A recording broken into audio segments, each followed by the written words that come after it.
up, guys? Welcome to the YouTube channel. Don't forget to like and subscribe. This is great.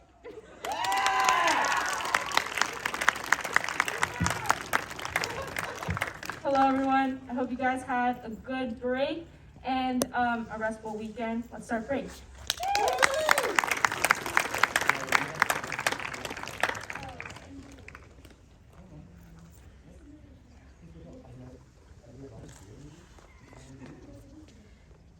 To all art students who had an art class with Mr. Martin last semester, please pick up your art in the upstairs art room this week.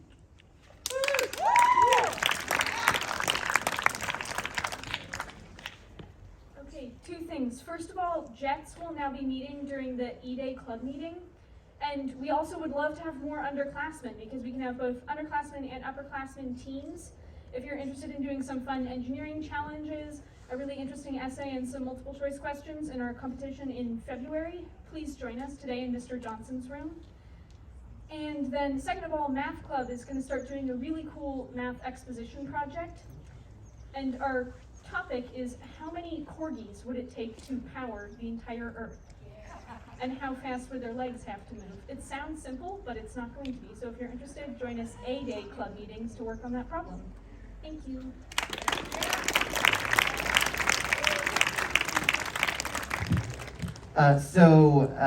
This is our first trip back into brilliant sophomore speeches in the new year, and who better than that than sophomore go-getter Rose Finn. So let's welcome her up here for sophomore speech.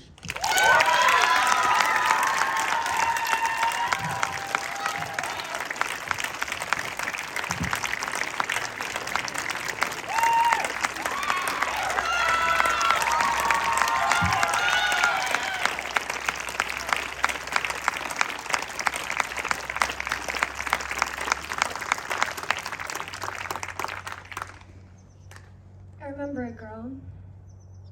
Her name was Kiara Hines. I remember seeing her frequently on my middle school campus. We even shared a class together. Before I even met Kiara, I heard that she was fighting brain cancer. It did shock me when I found out, but if I'm being quite honest, my concern faded with time. She just always appeared quite capable, and for as long as I attended that school, her health didn't seem to be deteriorating drastically. She just never talked all that much, and I didn't talk all that much to her. It seemed like we were concerned enough with our own 7th grade thought story about each other's. That was fine. It didn't bother me at the time. I joined York in my 8th grade year, sad to leave friends behind, but excited for a fresh start. That was a great year, super fun, and it totally went by in a blur. But on April 16th, 2020, I received a shocking email. It went something like this. We received a sad message earlier this week from Steve and Brenda Hines indicating that Kiara's health has declined significantly over the past month.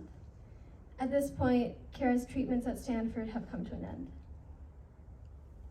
I really didn't know quite how to react.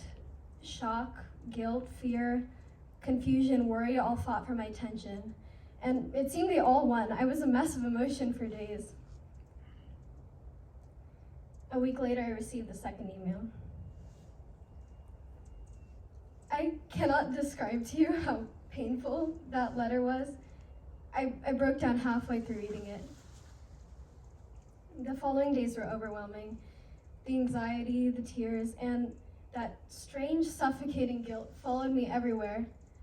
It ate into my sleep and chased me still throughout my waking hours. Guilt for not knowing her when she was alive, for not trying harder, guilt for just surviving when she didn't. She was so real. I knew what she looked like and how she sounded. She had a complicated real life just like any of us. How could she possibly be gone without having the time to experience it? For weeks after her death, I sobbed out these questions each night, pleading, Lord, why? How could this happen? Even when I was able to fall asleep, I would wake up in the middle of the night to horrible nightmares of being murdered in awful ways, shot, strangled, poisoned, as if my conscience was punishing me for living. She's not the only person I've known that's died, but no death has hit me as hard as hers. Maybe it's her youth, the loss of innocent life that's left me so shattered. Or maybe it's the realization that life is so very fragile. Just a second and it's gone. It's difficult to process. It's been more than 1.5 years since Kiara passed away. People tell me I shouldn't be so hurt anymore. They say, it's been so long, move on. And I understand where they're coming from. Grief is a heavy burden, and it's one that's most often carried alone.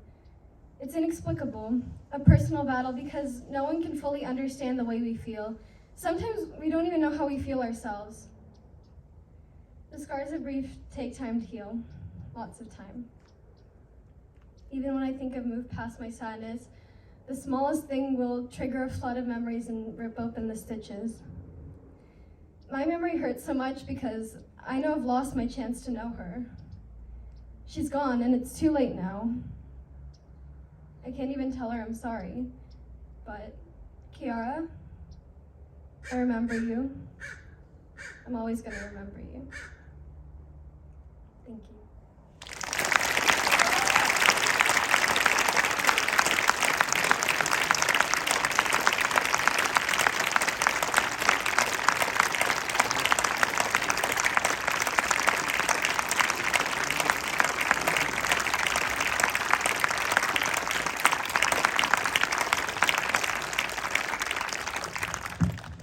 All right, tap that friend sitting next to you on the shoulder or squeeze their hand and let them know how much you love them.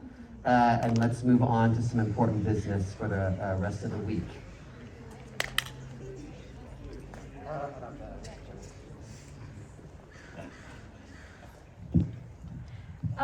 Okay, so General Student Council will be meeting on Thursday for the makeup day. We'll be meeting in the chapel again, and it's just gonna be some really simple stuff. Rose, thank you for having such a powerful speech to start us off for 2022, and I applaud you for being so vulnerable. It was a beautifully written speech, so thank you. But I believe we have clubs now, so go to clubs and have a great rest of your day.